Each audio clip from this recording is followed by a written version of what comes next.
Good evening all of you. कैसे हैं आप सभी? मैं माधुरी वेलकम करती हूँ आपका एमडी लो क्लासेस में। आज अपने प्राइवेट डिफेंस का पार्ट कंटिन्यू करने वाले हैं, जो कि 34 से लेकर अपने पढ़ने वाले हैं 44 तक। देखो, इससे पहले हम इस पार्ट के जो भी सेक्शंस थे हमने इजीली कवर किए, उसका कंसेप्ट देखा। सारी बीएनएस की वीडियो सेक्शन 1 से लेके 33 तक पूरी चैनल पे अपलोड है, प्लेलिस्ट बनाई हुई है, तो स्टार्टिंग से चैप्टर से लेके 33 तक आप वीडियोस देख सकते हैं। आज अपने स्टार्ट करने वाले हैं प्राइवेट डिफेंस के बारे में। आज इस वीडियो में अपने कंप्लीट प्राइवेट डिफेंस को पढ़ेंगे। देखो, प्राइवेट डिफेंस का मतलब होता है खुद को बचाना, खुद को प्रोटेक्ट करना। ये चैप्टर हमें ये भी बताता है कि आप अपनी जान बचाने के लिए सामने वाले पर्सन को भी मार सकते हो। या प्राइवेट डिफेंस सिर्फ बॉडी के अगेंस्ट नहीं है, प्रॉपर्टी के अगेंस्ट भी है, कि आप खुद की प्रॉपर्टी को या किसी अदर की प्रॉपर्टी को प्रोटेक्ट करने के लिए भी प्राइवेट डिफेंस का यूज कर सकते हो, सामने वाले पर्सन को हार्म कर सकते हो। अब सेक्शन 34 हमें ये चीज क्लियर करता है कि प्राइवेट प्रतिरक्षा के अधिकार के विषय में प्राइवेट प्रतिरक्षा में की गई बातें, कि कोई बात अपराध नहीं है जो प्राइवेट प्रतिरक्षा के अधिकार के प्रयोग में की जाती है। अगर आप अपना प्राइवेट डिफेंस कर रहे हो, प्राइवेट डिफेंस करते हुए किसी को हार्म हो जाता है और आप अपना गुड फेथ में प्राइवेट डिफेंस कर रहे हो, तो आपको किसी प्रकार की कोई पनिशमेंट नहीं मिलेगी। ये तो सेक्शन 34 हमें सिंपल बात बताते हैं कि अगर आप अपना प्राइवेट डिफेंस कर रहे हो तो आपको किसी प्रकार की कोई पनिशमेंट नहीं मिलेगी। 35 हमें ये क्लियर करता है कि आप खुद की प्रॉपर्टी को, आप किसी अदर की प्रॉपर्टी को, आप खुद को या किसी अदर की बॉडी को प्रोटेक्ट करने के लिए प्राइवेट डिफेंस का यूज कर सकते हो। मतलब खुद को बचाने के लिए या अदर को बचाने के लिए प्राइवेट डिफेंस यूज कर सकते हो, खुद की प्रॉपर्टी बचाने के लिए, अदर की प्रॉपर्टी को बचाने के लिए प्राइवेट डिफेंस का राइट यूज कर सकते हो। 35 यही कहते हैं, शरीर तथा संपत्ति की प्राइवेट प्रतिरक्षा का अधिकार। क्या कहा? क्लोज ए में मानव शरीर पर प्रभाव डालने वाले किसी अपराध के विरुद्ध अपने शरीर या किसी अन्य व्यक्ति के शरीर की प्राइवेट प्रतिरक्षा कर सकते हैं, या किसी ऐसे कार्य के विरुद्ध जो चोरी, लूट, रिष्ट या आपराधिक अत्याचार की परिभाषा में आने वाला अपराध है, या ऐसे अपराधों का प्रयत्न है, तो आप अपनी या किसी अन्य व्यक्ति की चाहे मूवेबल हो, इमूवेबल प्रॉपर्टी की प्रतिरक्षा कर सकते हो। तो 35 हमें कहते हैं बॉडी को और प्रॉपर्टी को प्रोटेक्ट करने के लिए आप अपना प्राइवेट डिफेंस यूज कर सकते हो। अब इसमें प्रॉपर्टी मूवेबल भी हो सकती है, इमूवेबल भी हो सकती है, तो ये हमें ध्यान रखना है। देन आता है सेक्शन 36 कहता है ऐसे व्यक्ति के कार्य के विरुद्ध प्राइवेट डिफेंस का अधिकार जो विकृत आदि हो। देखो, क्या कहा कि जब कोई पागल पर्सन आपके ऊपर अटैक कर रहा है, तो अब क्या आप अपने आप को प्रोटेक्ट नहीं करोगे? करोगे। तो कहने का मतलब एक पागल पर्सन भी आपके ऊपर अटैक करता है तो आप खुद को बचाने के लिए उस पागल पर्सन पे भी हार्म कर सकते हो, अपहानि कर सकते हो। तो प्राइवेट डिफेंस का राइट हमें पागल व्यक्ति के विरुद्ध भी मिलता है।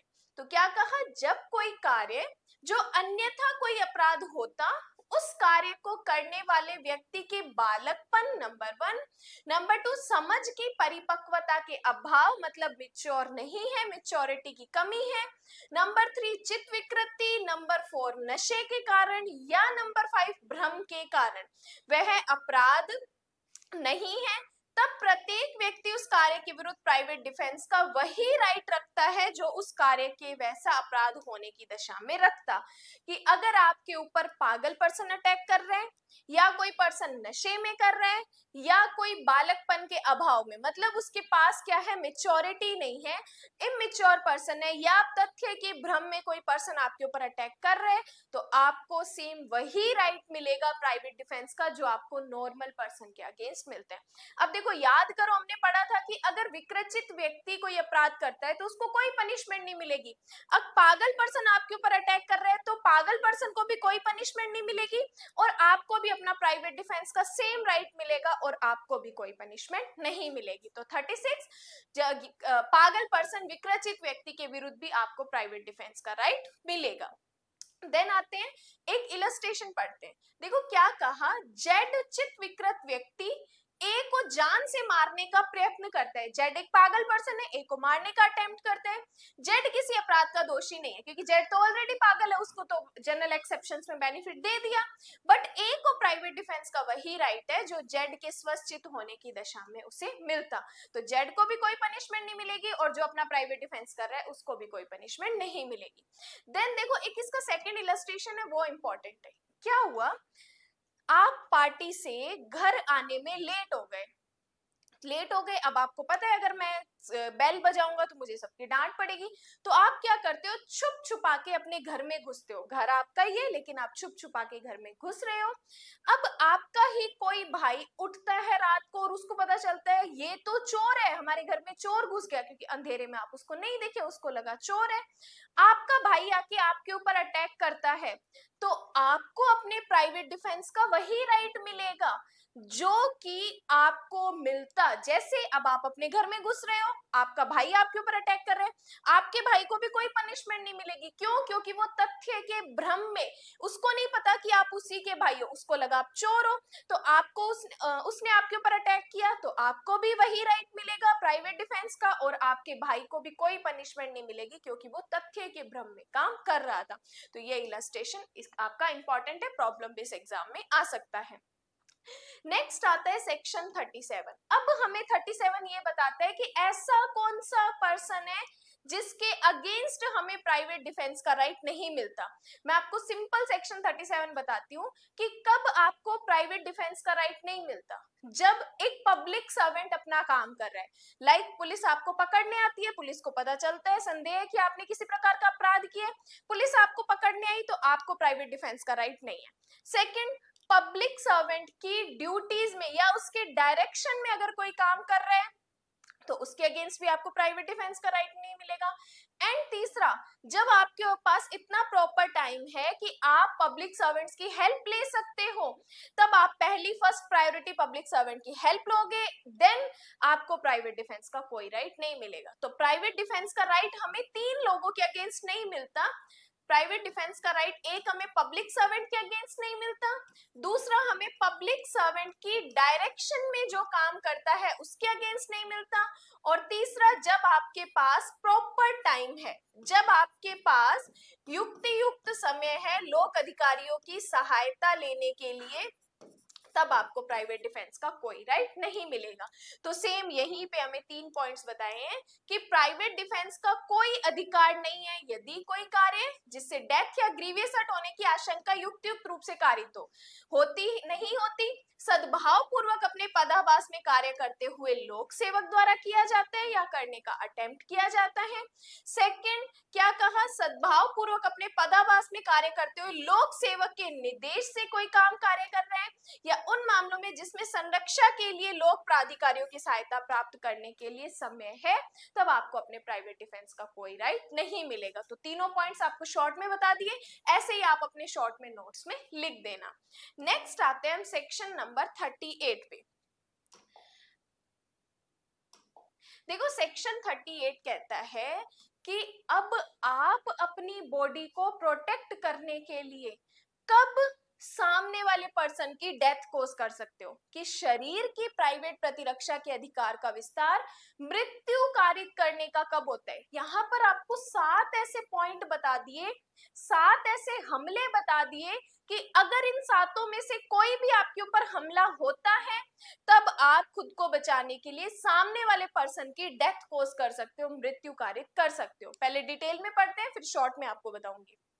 क्या कहा, शरीर की प्राइवेट प्रतिरक्षा के अधिकार का विस्तार पूर्ववर्ती अंतिम धारा 37 के निबंधनों के अधीन रहते हुए, मतलब अगर ये 37 में जो हमने पढ़ा कि प्राइवेट डिफेंस का राइट कब नहीं है, उसको आपको ध्यान में रखना है। रहते हुए हमलावर की स्वेच्छा मृत्यु कारित करने या अन्य हानि कारित करने तक है, यदि अपराध जिसके ऐसे अधिकार के प्रयोग का अवसर आता है एतस्मिन पश्चात प्रगणित भांतियों में से किसी का है। जो आगे में हमें 7 पॉइंट्स बताए हैं, अगर उनमें से कोई आते हैं तो आप अपने प्राइवेट डिफेंस में डेथ कोज कर सकते हो। पहला, ऐसा हमला जिससे युक्तियुक्त रूप से आशंका कारित हो कि ऐसे हमले का परिणाम मृत्यु होगा। आपके ऊपर ऐसा हमला किया जा रहा है जिससे आपको प्रतीत हो रहा है कि इससे तो मैं मर ही जाऊंगा। कोई पर्सन भागते हुए आपके सामने तलवार लेके आ रहा है और आपकी गर्दन काटने के लिए आ रहा है, तो आपको पता प्रतीत हो रहा है कि इससे मैं मर सकता हूँ, मेरी मृत्यु हो सकती है, तब आप अपने प्राइवेट डिफेंस में उस पर्सन की भी डेथ को कर सकते हो। दूसरा, जब ऐसा हमला जिससे यह युक्तियुक्त आशंका होती है कि इससे घोर उपत्ति होगी, ऐसा हमला आपके ऊपर किया जा रहा है जिससे आपको पता चल रहा है कि ग्रीवियस हर्ट हो सकता है, या ऐसा हमला किया जा रहा है जिससे आपको पता है कि मेरे साथ रेप हो सकता है, बलात्संग हो सकता है, तब आप डेथ कोज कर सकते हो। फोर्थ कहते हैं प्रकृति विरुद्ध काम तृष्णा की तृप्ति से किया गया कोई भी हमला, अननेचुरल लस्ट का कोई भी अटैक किया जा रहा है, तब आप क्या कर सकते हो, डेथ कोज कर सकते हो। ऐसा हमला जिसमें आपकी किडनैपिंग या अबडक्शन किया जा रहा है, व्यापरण अपहरण हो रहा है, तब डेथ कोज कर सकते हो। या ऐसा हमला जिसमें आपको पता है कि सदोष परिरोध किया जा सकता है और आप किसी पब्लिक सर्वेंट की हेल्प भी नहीं ले सकते, तब आप क्या कर सकते हो, डेथ कोज कर सकते हो। और फिर एसिड अटैक, आपको लग रहा है कि ऐसा हमला मेरे ऊपर किया जा रहा है, एसिड अटैक किया जा रहा है जिससे मुझे ग्रीवियस हर्ट हो सकता है, तब आप क्या कर सकते हो, सामने वाले पर्सन की डेथ कोज कर सकते हो। तो क्या पढ़ा, जब आपके ऊपर हमला डेथ का हो रहा है, जब आपके ऊपर हमला ग्रीवियस हर्ट का हो रहा है, जब आपके ऊपर हमला रेप का हो रहा है, या जब आपके ऊपर हमला अननेचुरल लस्ट का हो रहा है, जब आपके ऊपर हमला किडनैपिंग या अबडक्शन का हो रहा है, या आपके ऊपर हमला सदोष परिरोध का हो रहा है, सॉलिटरी कन्फाइनमेंट का, या आपके ऊपर हमला हो रहा है एसिड अटैक का। इन 7 हमलों में जब भी आपको ये प्रतीत हो रहा है कि ऐसे हमले मेरे ऊपर हो सकते हैं, इनमें से कोई भी एक, तब आप सामने वाले पर्सन की डेथ को कर सकते हो। तो ये section 38 very very important mains का क्वेश्चन। देन 39 कहते हैं कब ऐसे अधिकार का विस्तार मृत्यु से भिन्न कोई अपहानि कारित करने तक होता है। देखो क्या कह रहा है ये सेक्शन, अगर ऐसा हमला जो 38 में आया तब आप डेथ कोज कर सकते हो, लेकिन इन 7 हमलों के अलावा अगर कोई हमला आपके ऊपर होता है तो आप डेथ कोज नहीं कर सकते, तब आप क्या कर सकते हो, अपहानि कर सकते हो। अब जैसे एक पर्सन आपकी तरफ बढ़ता है आपको थप्पड़ मारने के लिए, अब यहाँ पर आप उस पर्सन को ये नहीं कह सकते, खुद को बचाने के लिए उस पर शूट नहीं कर सकते कि ये मेरे को थप्पड़ मारने आ रहा था, नहीं, क्योंकि 38 कहता है अगर इन 7 कंडीशन 7 ऐसे हमले में आता है तब आप डेथ कोज कर सकते हो, इन 7 हमलों के अलावा कोई हमला होता है तो आप डेथ कोज नहीं कर सकते, आप सिर्फ अपहानि कर सकते हो। अब आपके साथ सामने पर्सन आपको थप्पड़ मारने आ रहा है तो आप उसको धक्का दे सकते हो, आप उसको थप्पड़ मार के वहां से भाग सकते हो, लेकिन आप उसकी डेथ कोज नहीं कर सकते। तो 39 कहते हैं कब ऐसे अधिकार का विस्तार मृत्यु से भिन्न कोई अपहानि करने का होता है। यही चीज जो इसमें लिखी हुई है वो मैंने आपको बताई। अब सेक्शन 40 कहते हैं शरीर की प्राइवेट डिफेंस का राइट कब प्रारंभ होता है और कब बना रहता है। 2 चीजें मैं आपको बताऊंगी कि आपके प्राइवेट डिफेंस का राइट कब स्टार्ट होता है और कब तक बना रहता है। देखो पहले याद रखना है प्राइवेट डिफेंस का राइट कब स्टार्ट होता है, उसी क्षण प्रारंभ हो जाता है जब अपराध करने के प्रयत्न या धमकी से शरीर के संकट की युक्तियुक्त आशंका पैदा होती है। कब प्रारंभ होता है, उसी टाइम स्टार्ट हो जाता है जब आपको ऐसे शरीर के संकट की धमकी दी जाती है या आपको आशंका पैदा हो जाती है। और कब तक बना रहता है, तो आपको याद रखना है तब तक बना रहता है जब शरीर के संकट की आशंका बनी रहती है। तो कब स्टार्ट होता है, जब आपको पता चलता है कि ये अब मेरे शरीर की संकट स्टार्ट हो चुकी है, तब तक आपका प्राइवेट डिफेंस राइट स्टार्ट हो जाएगा। कब तक बना रहेगा, जब तक संकट की आशंका बनी रहती है तब तक प्राइवेट डिफेंस का राइट आपका कंटिन्यू रहेगा। देन आता है सेक्शन 41। अब देखो इतनी देर हमने क्या पढ़ा, 4 सेक्शन में पढ़ा आप शरीर को प्रोटेक्ट करने के लिए कब डेथ कोज कर सकते हो। अब आप अपनी संपत्ति को प्रोटेक्ट करने के लिए कब डेथ कोज कर सकते हो, कब संपत्ति की प्राइवेट डिफेंस के अधिकार का विस्तार मृत्यु कारित करने तक का होता है। 4 पॉइंट्स मैं आपको बताऊंगी, चारों को शॉर्ट में याद रखना है। जब आपके साथ लूट हो रही हो, जब आपके साथ लूट हो रही हो तब आप अपना प्राइवेट डिफेंस कर सकते हो। दूसरा, जब रात्रों गृह भेदन, रात को आपके घर में कोई पर्सन घुस आया है वेपन्स के साथ, तब आप अपना प्राइवेट डिफेंस कर सकते हो और सामने वाले पर्सन को मार सकते हो। तीसरा, अग्नि या किसी विस्फोटक पदार्थ द्वारा, क्या कहा, अग्नि या विस्फोटक पदार्थ द्वारा कोई ऐसी रिष्टि हो रही है जिससे आप क्या कर सकते हो, या दृष्टि या ग्रह अतिचार हो रहे हैं जिससे आप क्या कर सकते हो, खुद को प्रोटेक्ट कर सकते हो और सामने वाले पर्सन की डेथ कोज कर सकते हो। फिर कहते हैं चोरी, रिष्टि या ग्रह अतिचार, जो ऐसी परिस्थितियों में किया जाता है कि यदि हमने प्रोटेक्ट नहीं की प्रॉपर्टी तो इसका परिणाम मृत्यु या घोर उपति होगा। तब आप क्या कर सकते हो, अपना प्राइवेट डिफेंस कर सकते हो। किसमें, संपत्ति को प्रोटेक्ट करने में, जब लूट हो रही है। दूसरा, रात्रोग्रह वेदन हो रहे हैं। तीसरा, अग्नि या किसी विस्फोटक पदार्थ द्वारा रिष्टि हो रही है। चौथा, चोरी, रिष्टि या ग्रह अतिचार, जो ऐसी परिस्थितियों में अगर खुद को नहीं बचाया तो मुझे डेथ भी हो सकती है और ग्रीवियस हर्ट भी हो सकता है। तब इन चार प्रॉपर्टी को प्रोटेक्ट करने के लिए आप सामने वाले पर्सन की डेथ को कर सकते हो। देन आता है सेक्शन 42। कब ऐसे अधिकार का विस्तार मृत्यु से भिन्न कोई अपहानि का होता है। अब अगर सेक्शन 41 में कोई प्रॉपर्टी का ऑफेंस हो रहा है तब डेथ कोज कर सकते हो। 41 से अदर देन कोई ऐसा हमला हो रहा है तब आप क्या कर सकते हो, केवल अपहानि कर सकते हो, डेथ कोज नहीं कर सकते हो। सेम वही बात जो हमने शरीर के बारे में पढ़ी। देन आता है 43। अब 43 हमें कहता है कि जब आप अपनी संपत्ति की प्राइवेट प्रतिरक्षा कर रहे हो तो ये अधिकार कब स्टार्ट होता है और कब तक बना रहता है। हमने संपत्ति शरीर में भी पढ़ा, यही चीज हमें संपत्ति में कहते हैं। तो कब प्रारंभ होता है, तो प्रारंभ तो तब होता है जब संपत्ति के संकट की युक्त आशंका पैदा होती है। प्री का क्वेश्चन, संपत्ति की प्राइवेट प्रतिरक्षा के अधिकार का प्रारंभ कब होता है, जब संपत्ति के संकट की युक्त आशंका प्रारंभ हो जाती है। अब कब तक बना रहता है, तो चार चीजें हमने पढ़ी थी ना, लूट के बारे में पढ़ी, रात्रोग्रह वेदन के बारे में पढ़ी, अग्नि द्वारा, विस्फोटक पदार्थ द्वारा रिष्टि और चोरी, रिष्टि, ग्रह अतिचार। तो चारों के लिए हमें अलग अलग बता दिया कि कब तक बना रहता है, क्योंकि प्रारंभ तो उसी क्षण जब संपत्ति की युक्त आशंका होती है, और कब तक बना रहता है, तो चोरी के विरुद्ध कब बना रहता है, जब अपराधी के संपत्ति सहित पहुंच से बाहर हो जाने तक। पहला पॉइंट, जब अपराधी के संपत्ति सहित पहुंच से बाहर हो जाने तक, या नंबर 2 लोक प्राधिकारियों की सहायता अभिप्राप्त कर लेने, या नंबर 3 संपत्ति प्रत्युद्रत हो जाने तक बना रहता है। तो चोरी के विरुद्ध चोरी के विरुद्ध इन तीनों पॉइंट्स पर बना रहता है। दूसरा पढ़ते हैं, लूट के विरुद्ध कब बना रहता है, तो नंबर 1 जब तक अपराधी किसी व्यक्ति की मृत्यु या उपहति या सदोष अवरोध कारित करने तक रहता है, या नंबर 2 कारित करने के प्रयत्न करता रहता है, या नंबर 3 जब तक तत्काल मृत्यु, तत्काल उपहति या तत्काल व्यक्ति का अवरोध का भय बना रहता है, तब तक आपका प्राइवेट डिफेंस का राइट रहेगा। और फिर कहते हैं आपराधिक अतिचार या रिष्टि के विरुद्ध तब तक बना रहता है जब तक अपराधी आपराधिक अतिचार या रिष्टि करता है, और रात्रो ग्रह वेदन के विरुद्ध तब तक बना रहता है जब तक ऐसा ग्रह वेदन से आरंभ हुआ और ग्रह अतिचार होता रहता है, तब तक ही आपका प्राइवेट डिफेंस बना रहता है। तो संपत्ति के प्राइवेट डिफेंस का अधिकार कब प्रारंभ होता है और कब तक बना रहता है। नेक्स्ट पढ़ते हैं आज का लास्ट सेक्शन इस पार्ट का।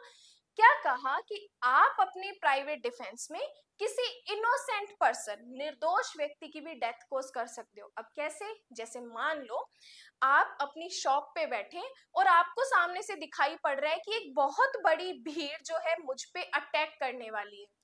अगर मैंने गोली नहीं चलाई तो वो भीड़ मुझे आके मार सकती है, मेरी डेथ कर सकती है, ग्रीवियस हर्ट कर सकती है। लेकिन उस भीड़ में ऐसे बहुत सारे आसपास के बच्चे भी इंक्लूड है, लोगों को नहीं पता, लेकिन ऐसा झुंड आपकी तरफ जो आपको मारने आ रहा है।